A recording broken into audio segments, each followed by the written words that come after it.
رسوله الكريم أما بعد فأعوذ بالله من الشيطان الرجيم بسم الله الرحمن الرحيم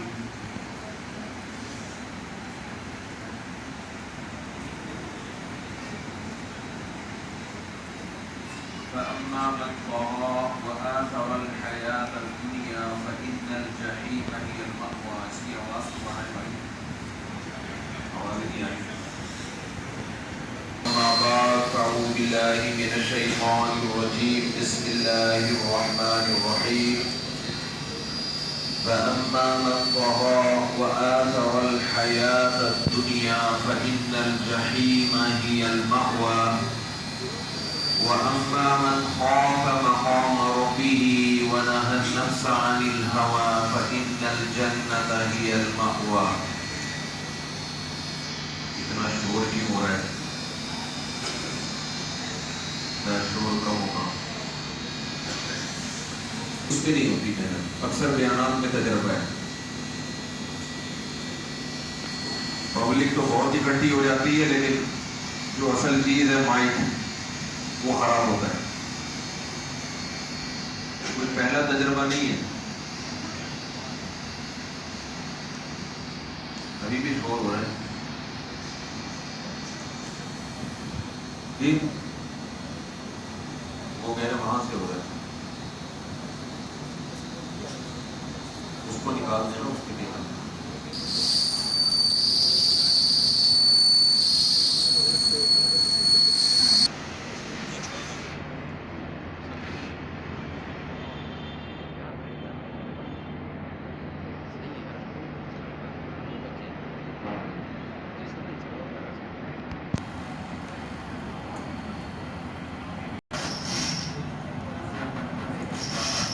دوبارہ خراب ہوا پھر احتجاجاً بیان نہیں ہوگا.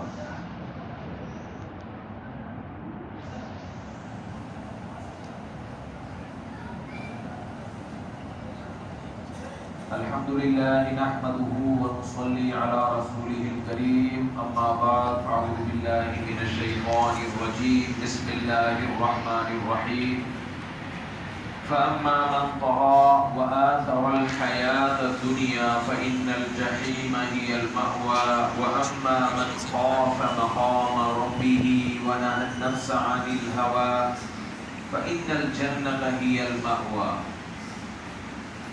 اگر بیان سننے کو زیادہ فوکس کریں, موبائل کو جیب میں رکھتے ہیں تو میرا خیال ہے زیادہ اچھی بات ہو جائے. یہ تو ویسے ہی یوٹیوب پہ چلا دیں گے, آپ دیکھ لیجیے گا وہاں, ٹھیک ہے نا. کیونکہ اگر موبائل کو فوکس کریں گے تو بیان کی طرف توجہ نہیں جائے. اللہ تعالیٰ نے ہمیں بنایا, ہمیں پیدا کیا, مٹی سے بنایا, آدم علیہ السلام کا پتلا بنا کے اس میں روح ڈال دی اور آدم علیہ السلام وجود میں آ گئے. ہماری ہسٹری, ہماری تاریخ قرآن مجید بیان کرتا ہے. آدم علیہ السلام اکیلے تھے, اللہ نے ان کو سلایا, ان کی پسلی سے اللہ نے اماں حوا کو پیدا کیا. وَبَثَّ مِنْهُمَا رِجَالًا كَثِيرًا وَنِسَاءً, اور ان دونوں سے پوری دنیا کو مردوں اور عورتوں سے بھر دیا, جن میں آج ہم بھی داخل ہیں.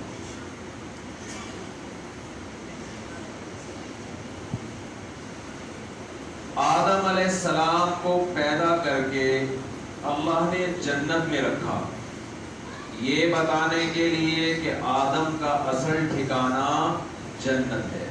سمجھ میں آ رہی ہے بات کہ نہیں آ رہی؟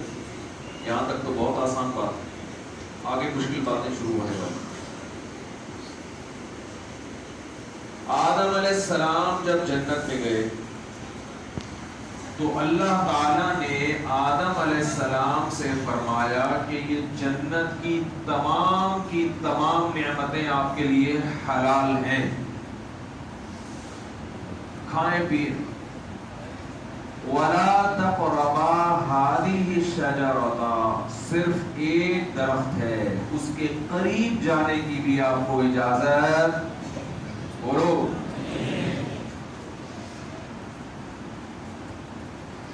یہ اللہ تعالیٰ نا ہمیں ہمارے دادا کی تاریخ بتا رہے ہیں. لوگوں کو دلچسپی ہوتی ہے میرے ابا کیا کرتے تھے, میرے دادا کہاں پیدا ہوئے, کدھر سے آئے, کہاں گئے, یہ ہوتی ہے نا دلچسپی. جن کے ابا ہوتے ہیں ان کو دلچسپی ہوتی ہے, جن کے نہیں ہوتے ان کو دلچسپی نہیں ہوتی. چلو یار اچھا طرح یہاں پڑے ہیں کہ نہیں, عجیب سے ٹینشن میں بٹھایا مجھے آپ لوگوں نے. صحیح ہے صحیح. ابھی رمضان میں کرونا آ رہا ہے, محرم میں بالکل غائب ہو جائے گا کرونا. سارے جلسے جلوس بھرپور طریقے سے مجھے محرم.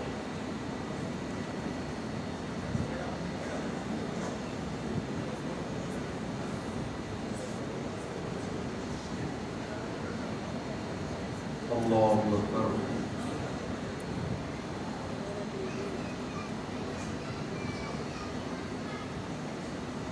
یہاں علماء کرام بیٹھے, ان سے بہت معذرت, میں اوپر بیٹھا ہوں, میں بیان کی وجہ سے بیٹھنا پڑ رہا ہے اوپر, اپنے آپ کو اس قابل نہیں سمجھتا.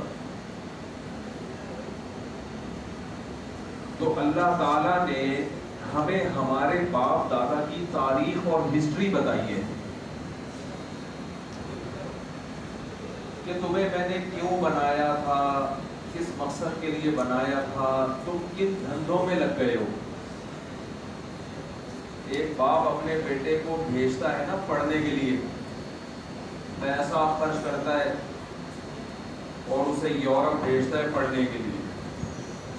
وہ بچہ وہاں جا کے پڑھنے کے بجائے شراب کباب میں لگ جائے تو ابا اسے فون کر کے یاد دلاتا ہے کہ بیٹا میں نے تجھے بھیجا کس کام کے لیے تھا اور تو لگ کن دھندوں میں گیا ہے. یاد دہانی کراتا ہے کہ نہیں کراتا؟ دیکھو مجھے بیان کرنا نہیں آتا, میں بات چیت کرتا ہوں بس. بیان تو علماء کرتے ہیں, تو آپ سے کچھ چند باتیں مذاکرہ کرنے کے لیے آئے ہیں, آپس میں کچھ بات چیت ہو جائے, کچھ میں آپ سے سیکھ لوں, کچھ آپ مجھ سے سیکھ لیں. تو اس لیے ہم یہ گپ شپ والے انداز میں ہی بات چیت کریں گے, ٹھیک ہے نا. بیان تو علماء کرتے ہیں, وہ آپ لوگ سنتے رہتے ہو. تو لوگ کہتے ہیں بیان کے دوران لطیفے سناتے ہیں, بیان کرتے ہی نہیں تو لطیفے باتیں کرتے ہیں, تو باتوں کے دوران تو آدمی لطیفے بھی سنا سکتا ہے. گپ شپ ہو رہی ہو تو سب کچھ ہوتا ہے. تو اللہ تعالیٰ نے ہمیں ہمارے باپ دادا کی ہسٹری بتائی ہے کہ اصل میں تم ایسا ہی نہیں وجود میں آ گئے, بلکہ اللہ نے انسان کو پیدا کرنے سے پہلے سب سے پہلے فرشتوں کو بتایا کہ میں زمین میں ایک عجیب و غریب مخلوق پیدا کرنے والا ہوں جس کا نام ہوگا آدم. یہ ہمارے ابا کی ہسٹری بیان ہو رہی ہے. ہم سب کے ابا, ہم سب آپس میں رشتے دار ہیں, سب کزن ہیں ہم آپس میں. اوپر جاتے جاتے جاتے نا ہم سب ایک ابا اور ایک اماں پہ آ کے جمع ہو جاتے ہیں. آپ کہیں گے اگر سب آپس میں رشتے دار ہیں تو ڈیزائن میں اتنا فرق کیوں ہے ہم سب ہے بھائی؟ کوئی کالا ہے, کوئی سفید ہے, کوئی اتنا سا, کوئی اتنا لمبا. بھائی ایک ابا اماں کے جو بچے ہوتے ہیں وہ تو سب کی شکلیں ایک جیسی ہوتی ہیں نا. انڈونیشیا کے لوگ دیکھے آپ نے, جب وہ حج کرنے آتے ہیں تو ہمارے جاننے والے تھے, بزرگ تھے, وہ کہنے لگے لگتا ہے کہ یہ ایک ماں باپ کی اولاد ہے. یہ کیا ہے کہ سب کی شکلیں ایک جیسی. ہمیں اللہ نے الگ ماں باپ سے بنایا اور ان کو الگ ماں باپ سے. چائنا والے سارے ایک ابا اماں کی اولاد لگتے ہیں کہ نہیں لگتے؟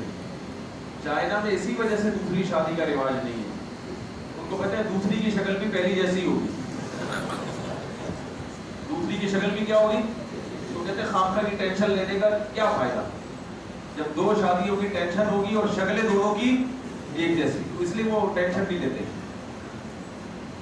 تو آدم علیہ السلام کے جو بچے تھے نا وہ مختلف ملکوں میں پھیلتے چلے گئے.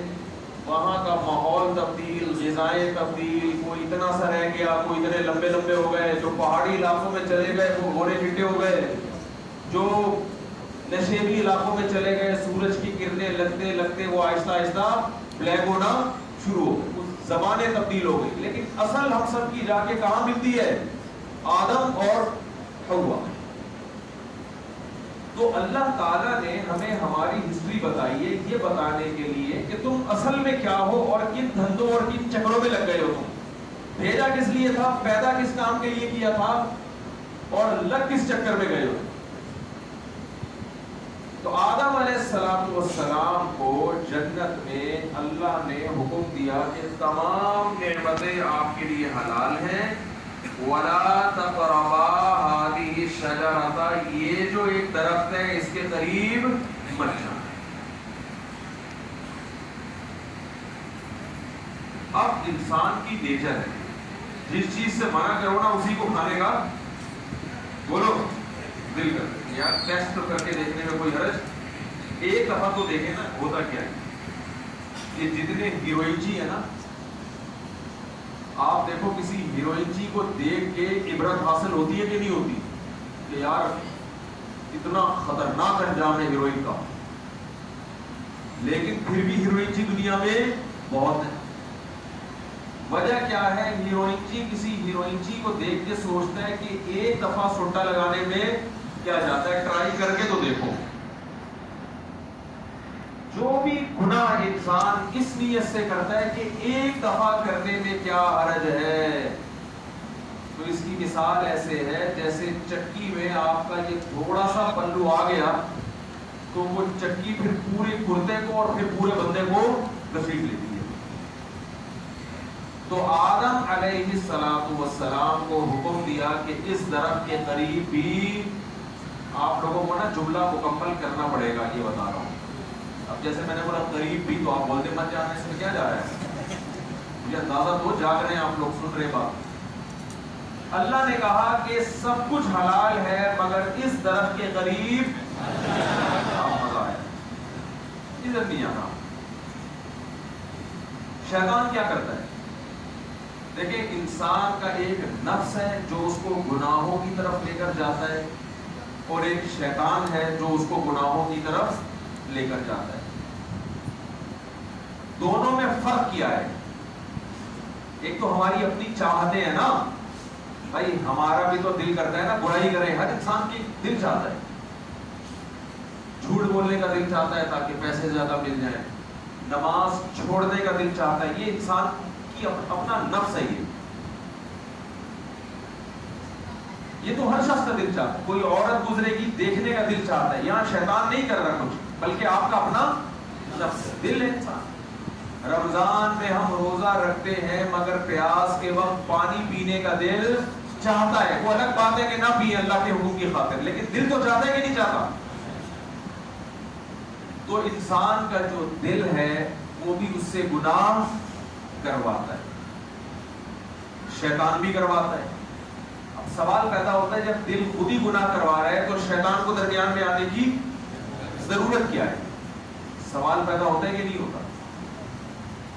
تو شیطان کا جو طریقہ واردات ہے اور انسان کا جو اپنا دل ہے اس کا طریقہ واردات میں بہت فرق ہے. سمجھ میں آ رہی ہے بات. شیطان کیا کرے گا, جب ہمارا دل کسی برائی کی طرف مائل ہوتا ہے, دل چاہتا ہے نا کہ ہم یہ گناہ کر لیں, زنا کا دل, شراب کا دل, بدنظری کا دل, ڈرامے فلمیں گانے سننے کا دل, یہ تو ہر انسان کی اپنی نیچر ہے, چاہتا ہے.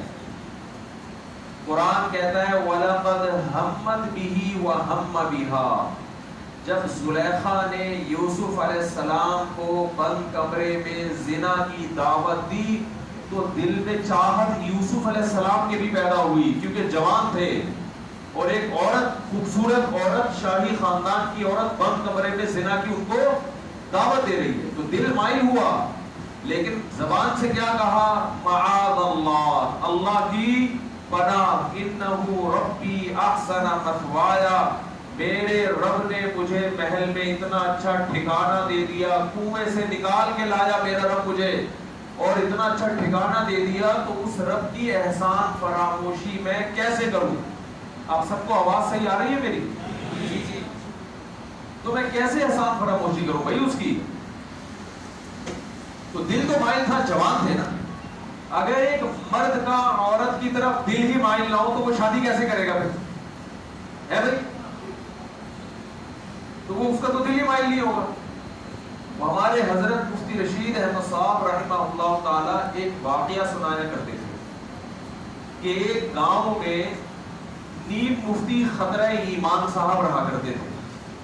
جیسے آج کل مارکیٹ میں نیم مفتی ہول سیل کے حساب سے آ رہے کہ نہیں آ رہے, تو وہ تھے نیم مفتی خطرہ ایمان. ان سے کسی دیہاتی نے جا کے پوچھا کہ مفتی صاحب, قرآن میں جو بار بار آتا ہے کہ متقی لوگ جنت میں جائیں گے, تو متقی کسے کہتے ہیں, پرہیزگار آدمی کسے کہتے ہیں؟ تو مفتی صاحب نیم مفتی تھے, انہوں نے کہا اس کو کہتے ہیں کہ جس کے سامنے سے خوبصورت حسین لیلائیں گزر جائیں مگر اس کا ان کو دیکھنے کا دل نہ چاہے. اتنا نیک, اتنا شریف, جیسی مرضی خوبصورت سے خوبصورت عورت جس اسٹائل میں گزر جائے اس کا دل ہی نہیں کرتا دیکھنے کا, اتنا نیک ہے.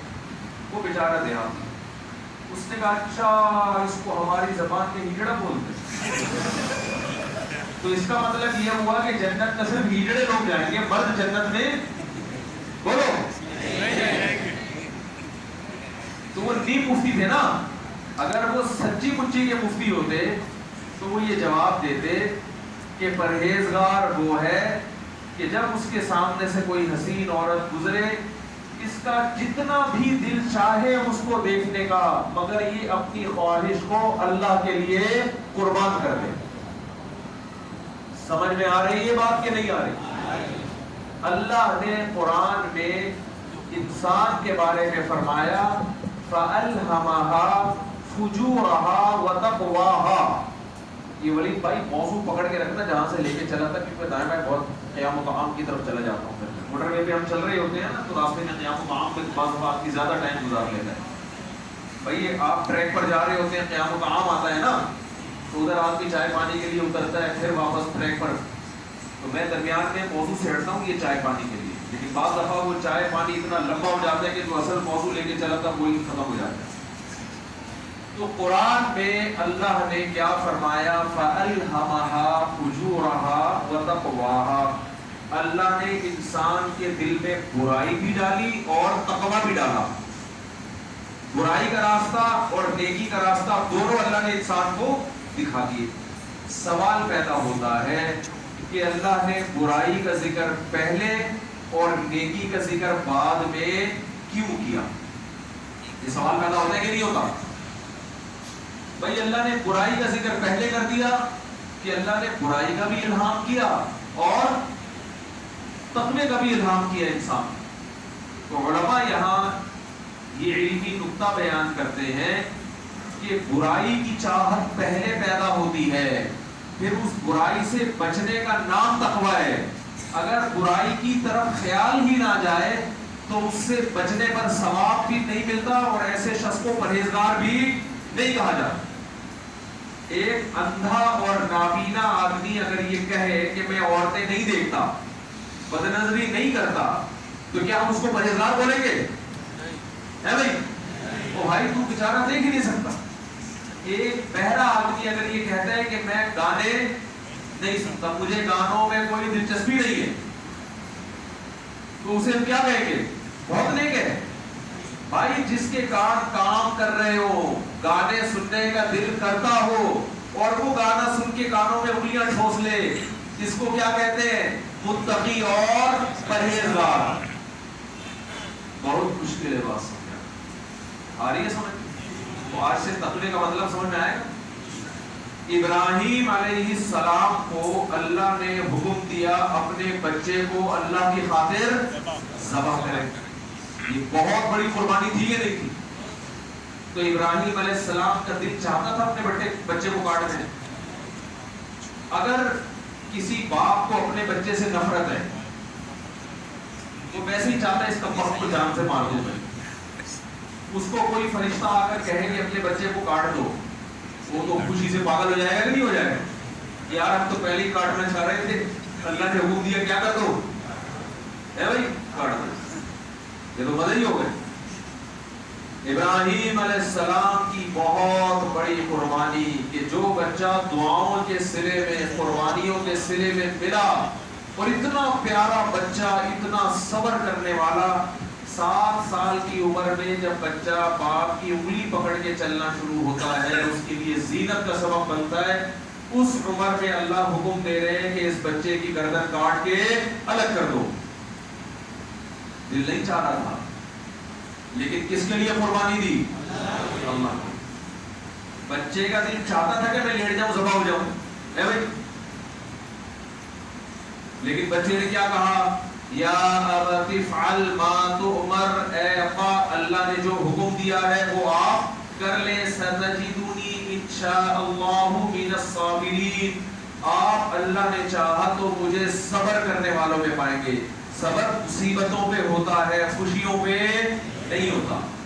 اس کا مطلب وہ بھی اپنے لیے اس کو مشکل سمجھتے تھے کہ لیٹنا آسان نہیں ہے۔ یہ جو جانوروں کو بقرعید والے دن صبح صبح لٹاتے ہیں نا اور کاٹ رہے ہوتے ہیں، ان بیچاروں کو تو پتہ نہیں ہوتا کہ یہ ہمارے ساتھ صبح ہونے والا کیا ہے۔ اگر ان کو پتہ چل جائے نا بیل کو کہ صبح یہ جو مجھے اتنا پروٹوکول دے کے کھلا رہے ہیں اور سیلفیاں لے رہے میرے ساتھ اور اتنی عزت دے رہے ہیں، اگر بیل کو کٹے کو پتہ چل جائے کہ صبح یہ مجھے کاٹے گا، تو جس کھوٹے سے آپ نے بیل کو باندھا ہوا ہے نا، صبح اس کھوٹے سے آپ بدلے ہوئے اور آپ بیل گھوم رہا ہوگا، بولے گا کہ تو بدی یہاں پہ۔ وہ تو اس بیچارے کو اللہ نے عقل نہیں، اس لیے وہ آرام سے کرتا ہے اور اتنا بے وقوف ہوتا ہے کہ اس کے سامنے دوسرے بیل کو کاٹ رہے ہیں، وہ اس کو پھر بھی سمجھ میں نہیں آتا کہ ہونے والا ہے، پھر بھی آرام سے دودھ ملا رہا ہوگا، گھاس کھلاؤ کھا رہا ہوگا۔ یہ اللہ کی رحمت ہے جانور پہ کہ اس کو اللہ نے عقل نہیں۔ تو اللہ نے فَأَلْهَمَهَا فُجُورَهَا وَتَقْوَاهَا، اللہ نے فرمایا کہ میں نے انسان کے دل میں برائی کا جذبہ بھی رکھا اور تقویٰ، تقویٰ نام ہے برائی سے بچنے کا۔ برائی کی طرف طبیعت جائے گی، اس کے بعد آپ اپنے آپ کو روکو گے تو پرہیزگار کہلاؤ گے۔ برائی کا دل میں خیال ہی نہیں آتا، دل چاہتا ہی نہیں ہے۔ ایک آدمی کو بھوک ہی نہیں لگتی، پیاس ہی نہیں لگتی ہے، تو وہ اگر کہے کہ میں حرام چھوڑ دوں، لوگ حرام کب چھوڑتے ہیں؟ جب حرام کھانے کے لیے منہ میں دانت ہی نہیں بچتے۔ بادام کھانے کے لیے منہ میں دانت نہیں اور آپ کی کہتے ہیں میں بادام نہیں کھاتا، تو یہ تو فخر کی بات ہے، وہ بھائی تو کھا ہی نہیں سکتا۔ میں ایک لطیفہ مجھے بہت پسند ہے، اکثر سنا تھا۔ ایک آدمی جو تھا نا، اس کی آنکھوں کو پھر بات ہے، پھر موضوع چینج ہو جائے گا، یہ بہت موضوع سے متعلق بڑا اچھا چٹکلا ہے، اس سے بات سمجھ میں آئے گی انشاءاللہ، لیکن آگے چلتے۔ تو آدم، ہاں میں یہ عرض کر رہا تھا کہ انسان کا جو دل ہے وہ بھی اس کو گناہوں کی طرف لے کر جاتا ہے اور شیطان بھی اس کو گناہوں کی طرف لے کر جاتا ہے۔ دونوں کے طریقے میں فرق کیا ہوتا ہے؟ دل کو اس لیے لے کے جاتا ہے کہ انسان کی نیچر ہے، بھوک لگے گی تو کھانے کا دل کرے گا، جب حلال نہیں ہے تو حرام کی طرف جائے گا، پیٹ تو بھرنا ہے نا، بد نظری کا دل کرے گا۔ جب آپ صبح سو رہے ہیں، فجر کی نماز کے لیے مؤذن بلاتا ہے تو انسان کا دل یہ چاہتا ہے کہ وہ نرم بستر کو نہ چھوڑے، یہ نیچر ہے انسان، یہ فطرت ہے۔ شیطان کیا کرتا ہے کہ جب آپ کا دل چاہتا ہے نا کسی کام کے کرنے کو، تو آپ کی عقل بیچ میں آتی ہے، عقل آپ کو سمجھاتی ہے کہ بھائی یہ کام کرنے کا فائدہ ہے یا نقصان۔ دیکھو روٹی کھانے کا دل چاہتا ہے، سب کا دل چاہتا ہے، عقل کہتی ہے کھا لو، اس کا کوئی نقصان بولو نہیں ہے بلکہ فائدہ ہی ہے، نہیں کھاؤ تو بھوکے مر جاؤ گے۔ کبھی ایک کھانی ہوتی ہے تو کتنی کھاتے ہیں؟ 4 کھاتے ہیں، کیونکہ یہاں عقل اور دل دونوں بول ہی نہیں رہے آپ لوگ، کیا ہوتا ہے؟ عقل اور دل دونوں ساتھ ساتھ چلتے ہیں نا۔ بعض کام ایسے ہوتے ہیں کہ ہمارا دل ان کی طرف مائل ہوتا ہے مگر عقل درمیان میں آ کے رکاوٹ ڈالتی ہے۔ عقل کہتی ہے یہ کرنے کا کام، عربی میں عقل کہتے ہیں باندھنے کو، رسی کو بھی عقال کہتے ہیں، وہ روکتی، بریک لگاتی ہے کہ نہیں یہ کرنے کا کام نہیں ہے،